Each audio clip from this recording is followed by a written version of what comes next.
Hello, everyone. Hello. I'm Ron Aledo. I'm here from Miami, and I'm right now very happy to be with you again. We are here, the Conservative Hispanic Network, and once again, we're here to talk about the recent national, U.S., national, and international news. So, Conservative Hispanic Network from Miami, Florida, and from Washington, D.C. We are here to give our weekly update with a conservative viewpoint, pro God, pro family, Christian viewpoint on the most important subjects. So, I'm Ron Aledo from Miami, former CIA analyst, a contractor, former U.S. Army officer, joint staff officer, and with me today, part of the team as always, Mr. Mario Lopez, MBA, businessman, economy master. Mario, welcome. Thank you, Ronnie. Thank you for having me again. Also from Washington, D.C., Jeffrey Kihin, welcome to the show from Washington, D.C. We're very happy to have you again with us. Thank you for the invitation. Hello, everyone. Also here from Miami, political activist, lawyer, conservative active, Edgar Simon Rodriguez from Venezuela and now from Miami. So welcome to the group, Edgar, and very happy that you are with us once again. Thank you, Ron. Thank you. So guys, let's gonna talk about some of the most important issues that we have seen this week, and actually last week too. What about the famous flight, the flight that Governor Desantis organized, taking about, I understand, 50 immigrants, most of them Hispanic immigrants. He took them, I guess, from Texas, and he took them all the way to Martha's Vineyard in Massachusetts. That was a big national news. That was a scandal. We can call it like that if you want. And obviously, it had all the attention of the national press. So what can we say about that? Well, it happened every day. It has been happening every day since the Biden administration opened the border, the south border, and invite everyone. The Biden administration has been carrying people by airplane, and by buses to many cities around the United States. The problem, this particular problem right now, is because Governor Ron DeSantis flew only 50 illegal immigrants to one of the most luxurious beaches island in the whole planet, where almost all are liberals or socialists and extremely wealthy. Mr. Barack Obama have a beach house over there. His beach house is so small, I think it's like 15 rooms, 8 bedrooms, and the whole property is around 23 acres. So big enough to have a small city there, but they don't want filthy immigrants there. So it's better just to take them where? To Washington, D.C. or Miami or Florida, but not to where the richest people in the United States and in the world lives, because they love immigrants, they love everyone, but they don't want them right next to their houses. That's the reality. That's what's happening. That's what's happening. Mario. Good for thee, but not for me. It's okay. Immigrants, you're welcome. Every human, it's legal, as long as you stay away from my neighborhood. Once you cross into my neighborhood, then we have a problem. They said we don't have the resources to take care of them. We don't have a way to give them a job. We don't have a place to let them sleep. Coincidentally, that's what Texas has been screaming for decades. But now that it crossed over into a sanctuary city, or should I say sanctimonious, Now it's a problem. Now they don't want them there. Now it's in their face. Kamala Harris gets dumped another 50 immigrants in front of her of South Point, where the vice president, the vice presidential residence, and immediately they disappear. Desantis does one flight where every single immigrant was asked if they wanted to go, and they were asked to sign that they acknowledged they were going to Martha's Vineyard, and he did it very publicly and in the middle of the day. The Biden administration has been flying people around the country from the border in the middle of the night without telling anybody for a year and a half now.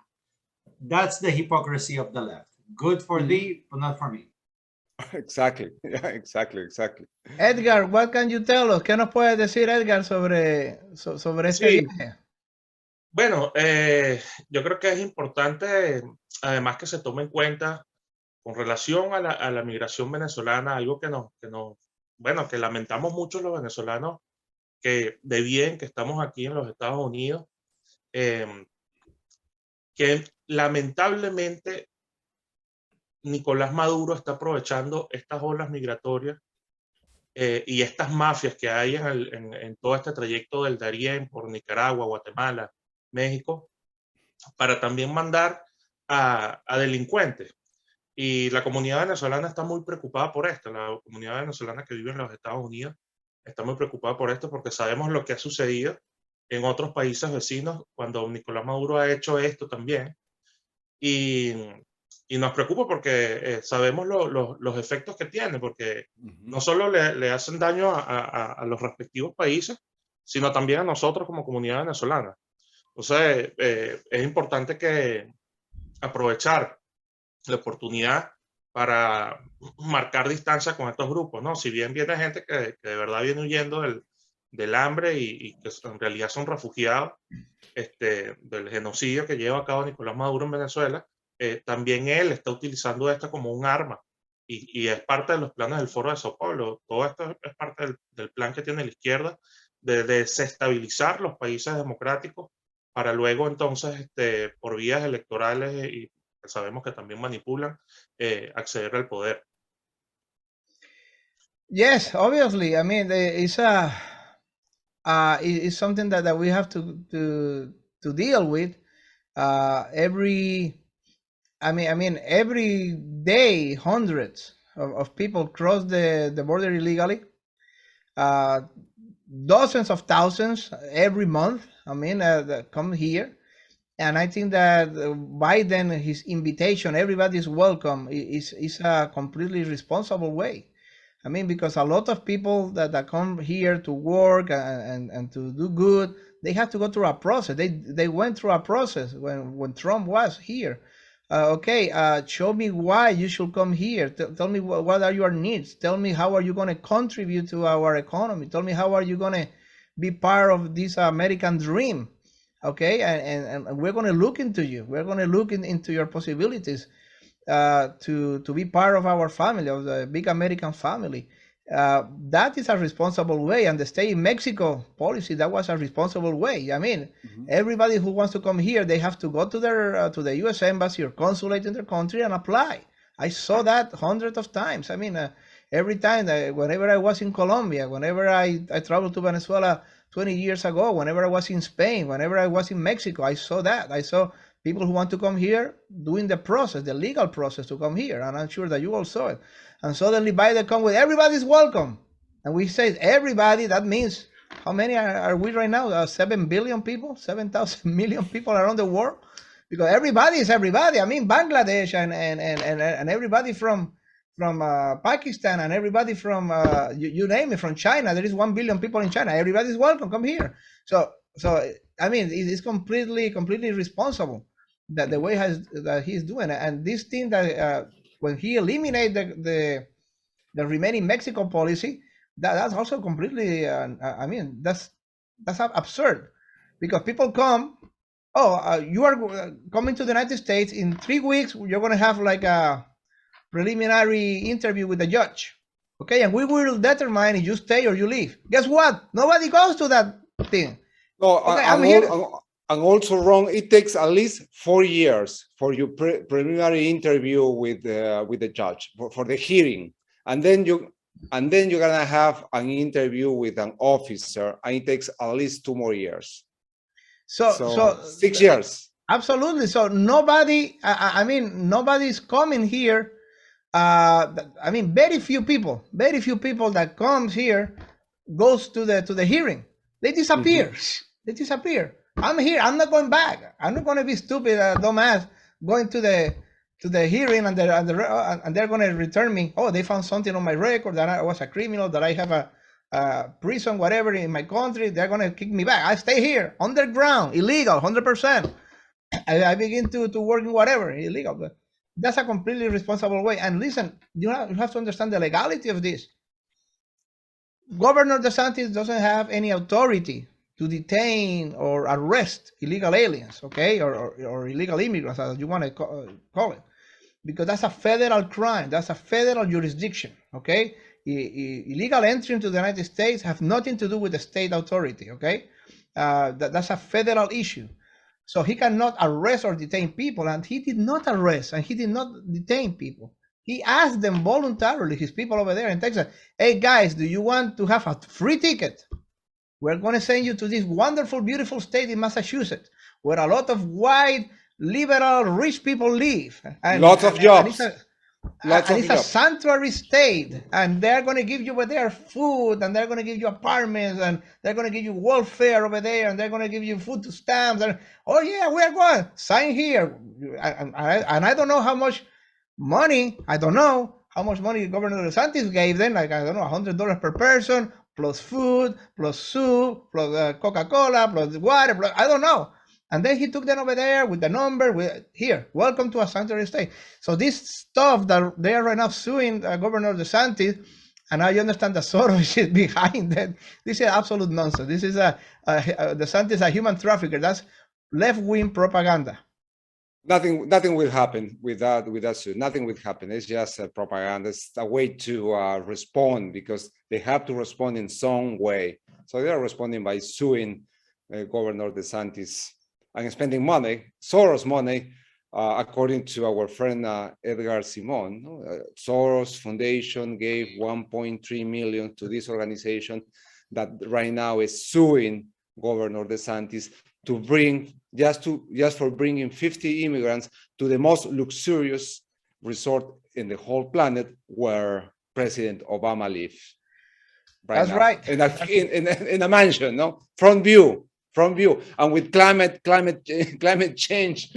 So that's absolute nonsense. They want to mess with DeSantis, but this was a master stroke from DeSantis, because now this gives them national relevance. It's not just a Florida issue. It's not a South Florida issue. It's a national issue that obviously strikes in New York and in California and Tennessee, in Ohio. It's a national issue, and all the great networks, all the propaganda networks of the left, they took they took notice of DeSantis. So this is a master stroke from him. I understand this is actually a very good strategy for DeSantis. Okay, that launch him nationally, and he might take advantage of that as a potential vice presidential candidate, or even a presidential candidate. He decides to run for president for the 2024 election. So let's want to keep an eye on that.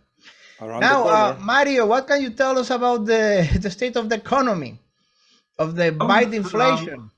How is the Biden inflation doing in America this week? Let me ask you a question. Have things got more expensive as you go to the grocery shop to buy for your family? Of course, yes. There you go, that's the answer. Let me put it to you into perspective. September 12th, this month, September 12th, the stock market was at 32,381 points. Today it closed at 29,000. Guys, that's over 5,000 points drop. What does that mean? It means that everybody who has a 401k trading stocks, just painful. You had $100, now you have about 30. I don't have a calculator, but it's somewhere around there. That's how much money was lost just in the last, it's not even 12, 15 days. That's how much money has been lost. Companies have been losing money left and right. That means that they now, which is what's going to happen next, unemployment is going to start surging because they don't have enough money coming in for them to keep people employed. The moment they start letting people go, people then are unemployed. They don't have the purchasing power to go to the store and buy a shirt. So now the store that sells shirts has to fire another employee because they're not selling enough shirts to keep that employee. Welcome to 2009 when Barack Obama was president. That's exactly where we're headed. We have the same architects of that debacle occupying the power right now in the United States. The inflation keeps destroying us. And just to put it into perspective and to take the viewers a little further back, and granted, I'm going to oversimplify it to the point that I could explain it to a third grader.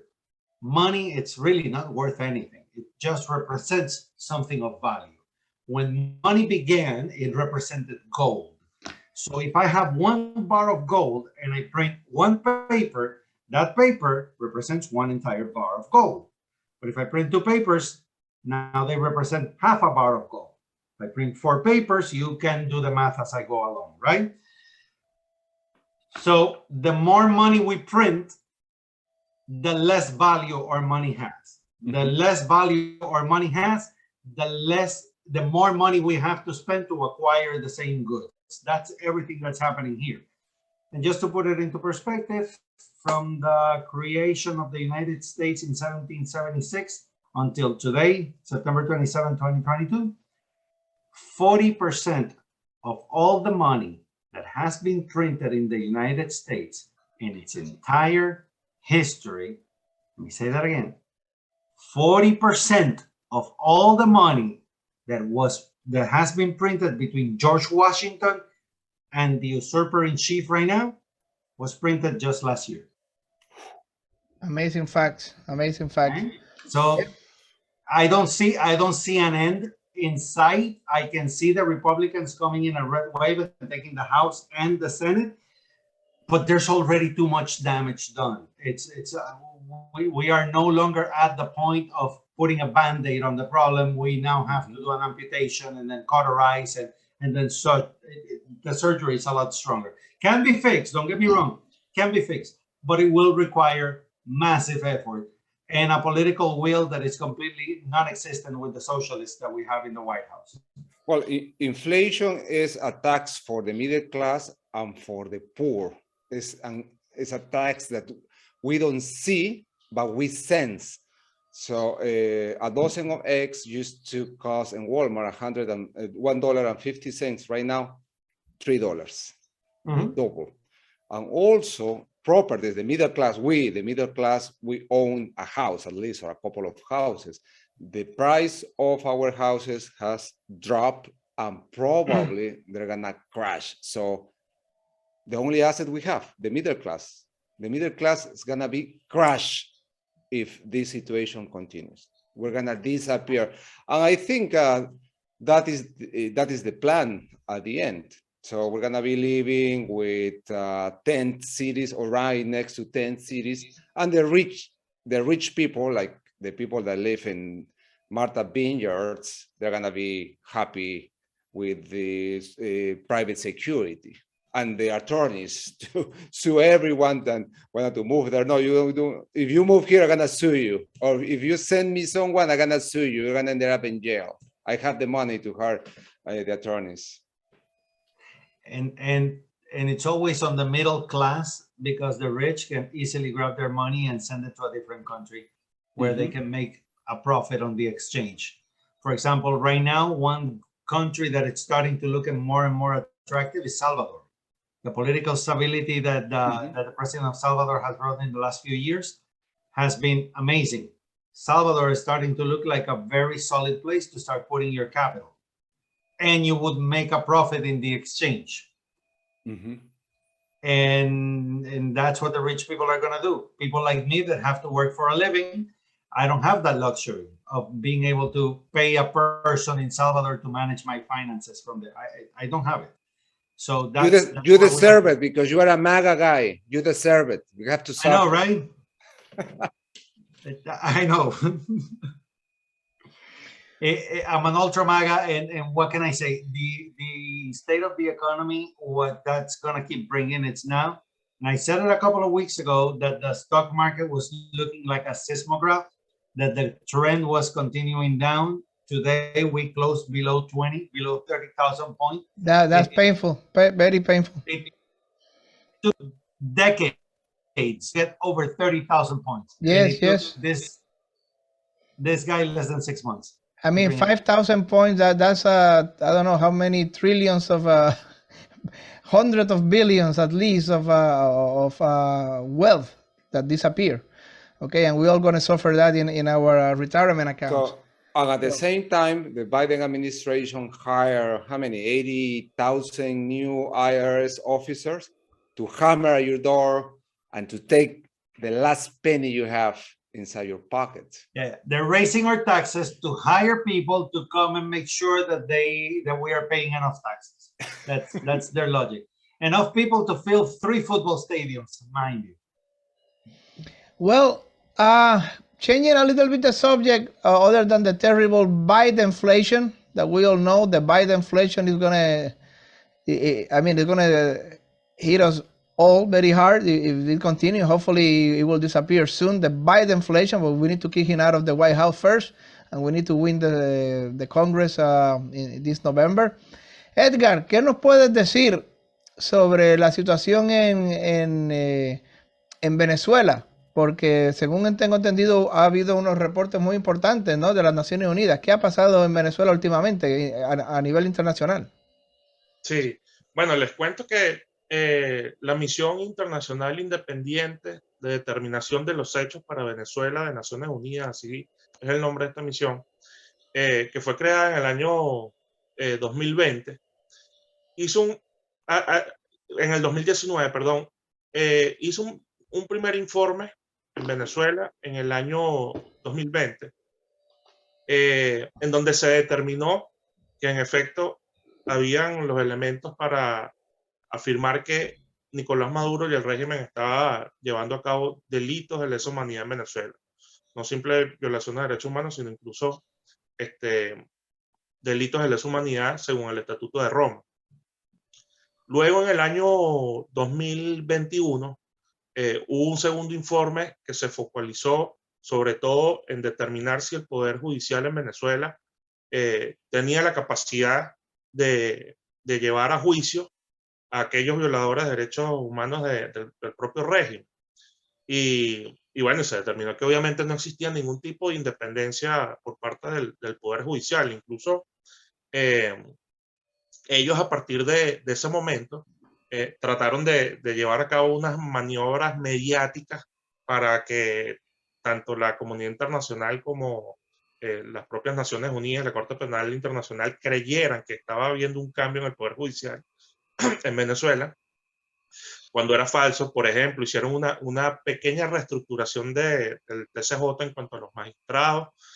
También hicieron una modificación a la ley de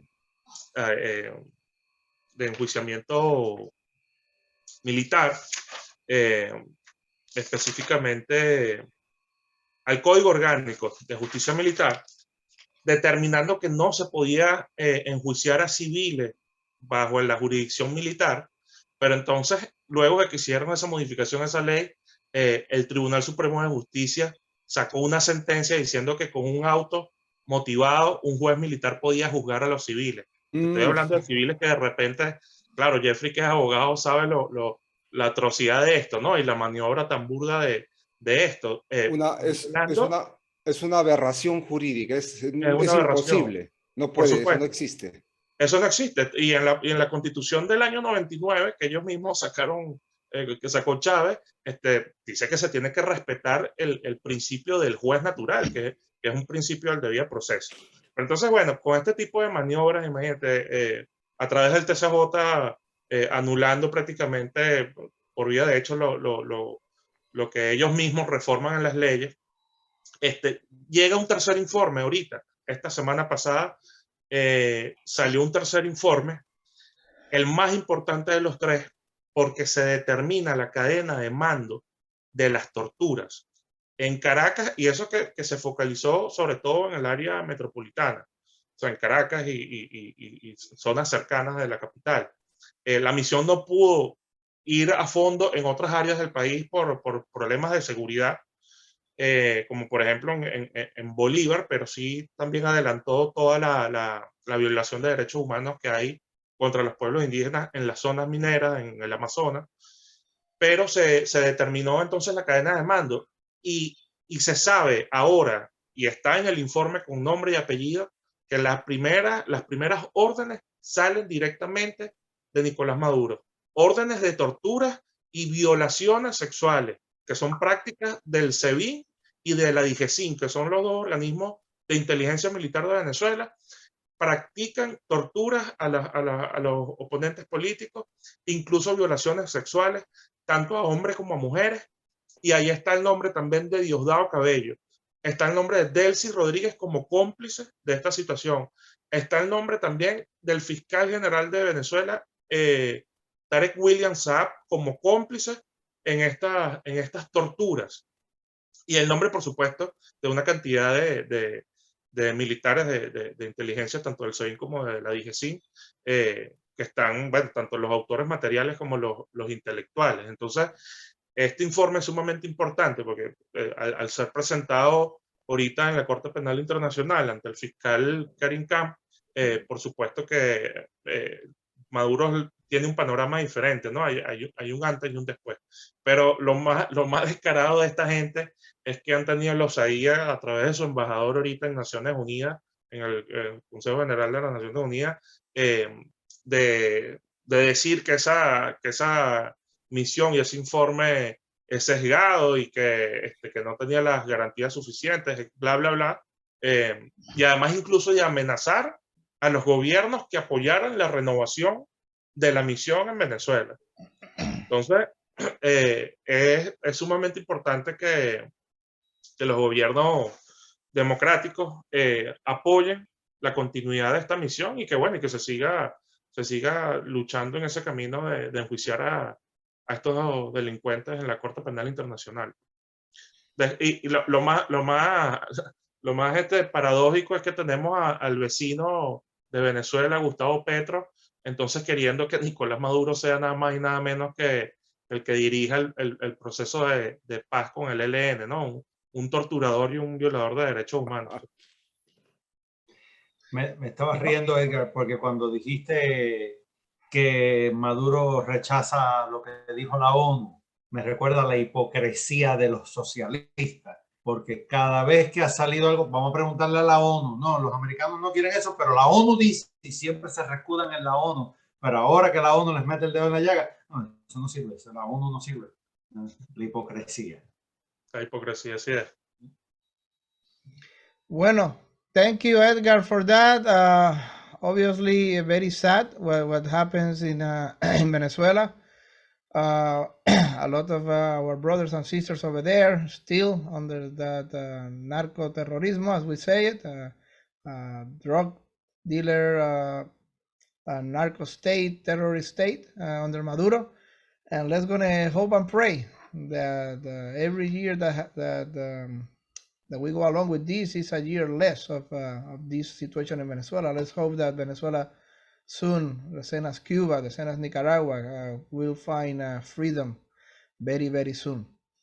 Thank you for that update, Edgar. Now, there was a very big international news and something that we are very happy about, and it came from Italy.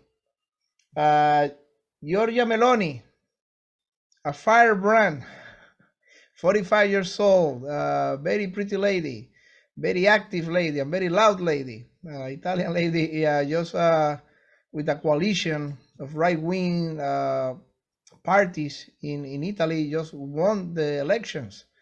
And she represents this new wave of patriotic parties in Europe, highly conservative parties. They are, they are clearly in their motto is God, country, family. Very Christian, strong Christian, pro-European, identity, cultural identity of Europe, Western civilization identity, and they are together with Vox, together with other parties in Germany, the Alternative for Germany, Alternative for Deutschland, for this new wave, and obviously with the MAGA movement here, they are our cousins, close cousins here of the MAGA movement here in the United States.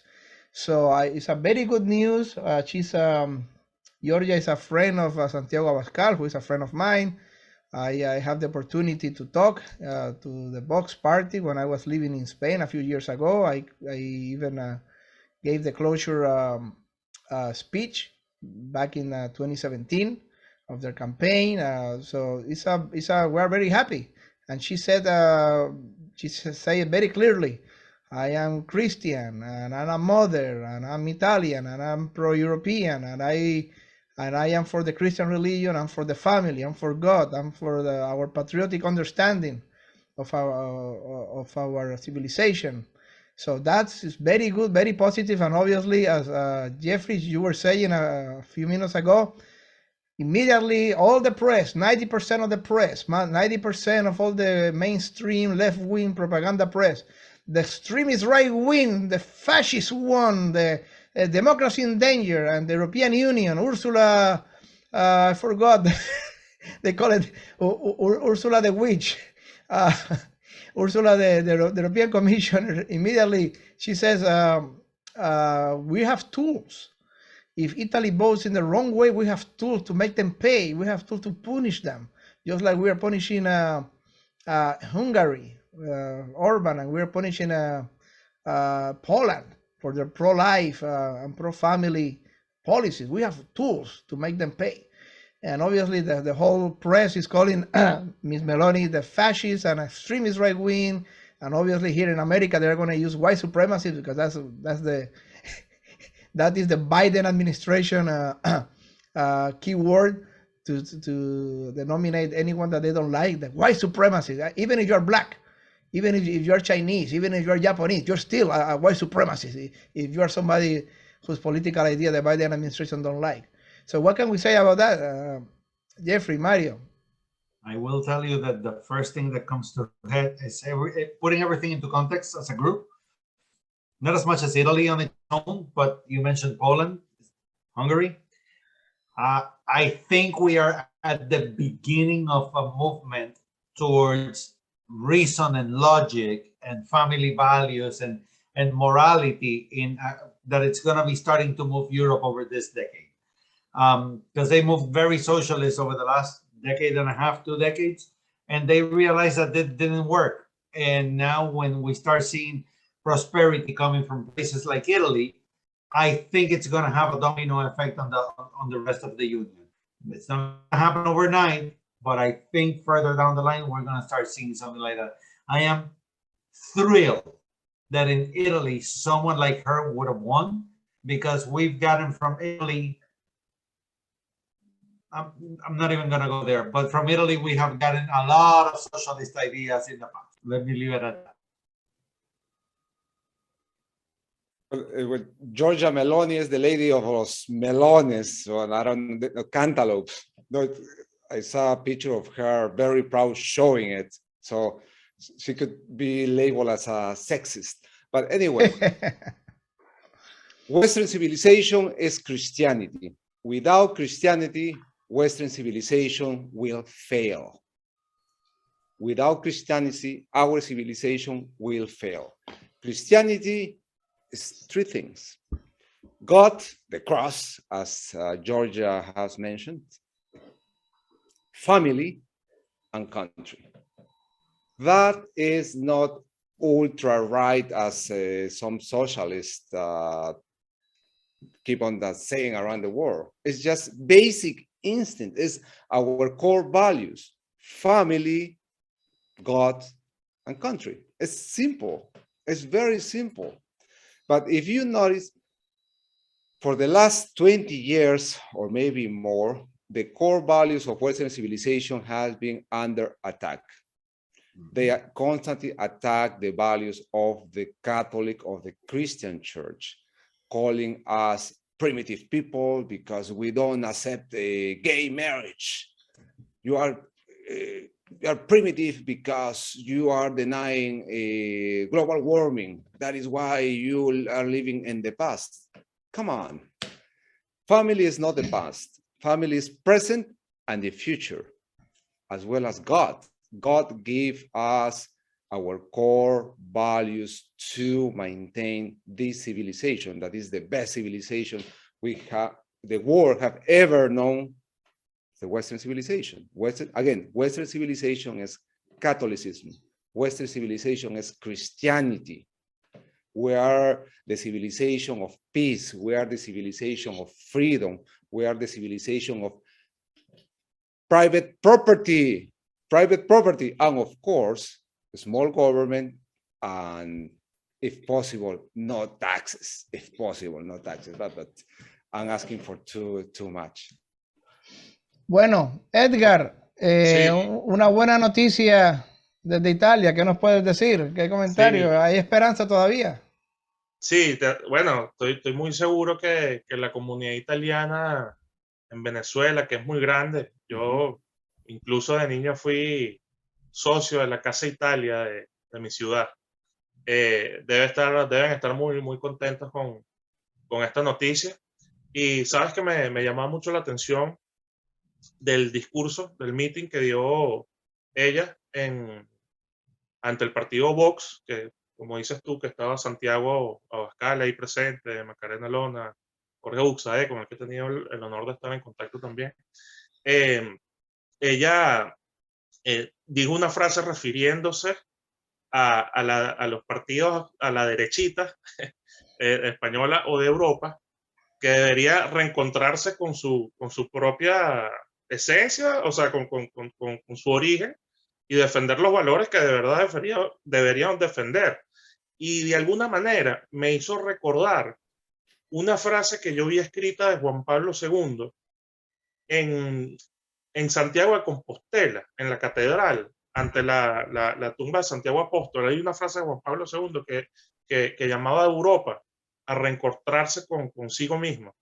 Y cuando la vi a ella diciendo esto, me acordé cuando estuve ahí también arrodillado, donde estuvo arrodillado Juan Pablo II, y vi esa frase, ¿no? Yo creo que es un llamado a toda Europa a reencontrar su esencia cristiana, ¿no? Y también me emocionó mucho cuando escuché que habló de la cultura Edgar, de la vida, etc. Si te has dado cuenta, el atrevimiento, no hay que decir que se atrevió Giorgia Meloni a decir que era católica, que era cristiana y sus valores eran cristianos, porque muchos políticos que nosotros conocemos de derecha tienen miedo de decirlo, ¿no? Sí. Ellos, love is La love, derechita dicen, cobarde, ¿no? la derechita cobarde, like Santiago Abascal call it. Tienen miedo de decirlo, pues la cruz, ¿no? En el discurso que tú estás mencionando, dijo la cruz, vamos a llevar la cruz, y lo dijo sin tapujos, abiertamente, y eso me gustó mucho, pues, ¿no? Los demás supuestos líderes de derecha tienen miedo. La corrección política los ha atrapado y los va a destruir. No tengo la menor duda que los va a destruir. No, that is a very important point, because obviously that is something that obviously called the attention and wake up a lot of people here in the United States. Yes. And it was that Trump, he did not care at all about politically correctness, and he broke completely. He completely separated himself from this bunch of moderaditos, like Juan Manuel de Prada called it. The establishment moderate, the center right, the I am conservative, but only until this point. And the tibios, the warm, the tibios. And I'm very political. And Trump said, "To the hell with this. Listen, this is like it is." And he's not afraid of politically correctness. And Georgia obviously is demonstrating that she's not afraid of any politically correctness or any moderaditos.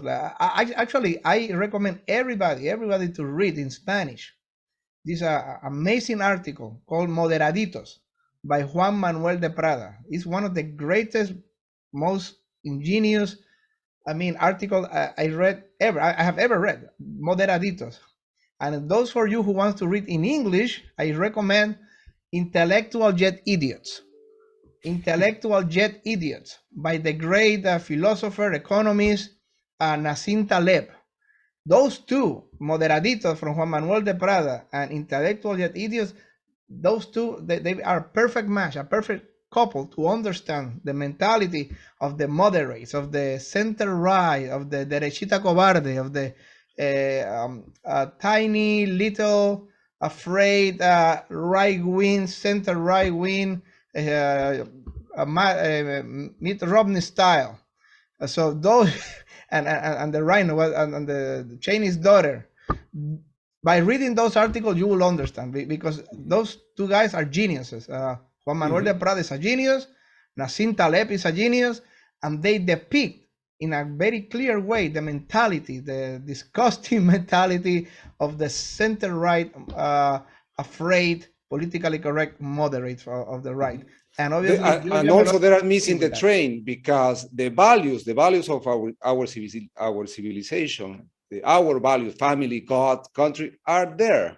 It's just we didn't have any leaders. Well, Trump just show up from nowhere, and now this lady that is Trump times 10, perhaps.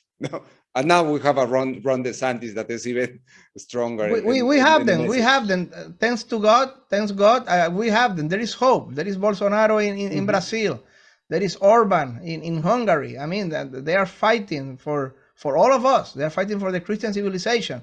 That's why the press hate them that much. That's why they are so much hated and defied by all the networks and all the press and all the politicians, all the right wing, the white supremacists, the authoritarian. They mock them, they attack them, they insult them. But listen, that's a good sign. That's a very good sign when the because you're doing something right. Exactly. When the medievals, primitive. That actually is something to be proud. When the left wing propaganda machine begin to insult you and call you fascist and extremist right wing, that is something that tell me, hey, I'm doing something good. I'm doing something right. So let's pray and hope that this lady in Italy, I mean, she keeps what she promised during the campaign, and she keeps to bring all patriots of Italy, because right now the European Union is afraid, all the politically correct establishment is afraid, and let's hope that more patriots all around Europe and in America, in the United States and in South America, Central America, Hispanic America, Bolsonaro now they have a big challenge. Let's hope and pray that they will keep winning and let's consolidate it. So that's all we have for today. But thank you everybody for watching us. Thank you everybody for being with us today. And nothing. It will be until the next time. So guys, you want to say something? A few last words? Just want to wish everybody a pleasant evening and stay safe. Jeffrey? God, country, family, private property. There you go. Edgar, ¿quieres decir algo para despedirnos? Bueno, tenemos que seguir la lucha y siempre teniendo a Dios en primer lugar en nuestras vidas. Es lo más importante. Saludos a todos. Amén. Pues nada, thank you very much, everybody. It will be the next time. Conservative Hispanic Network from Miami and from Washington, D.C. Take care, everybody. All right.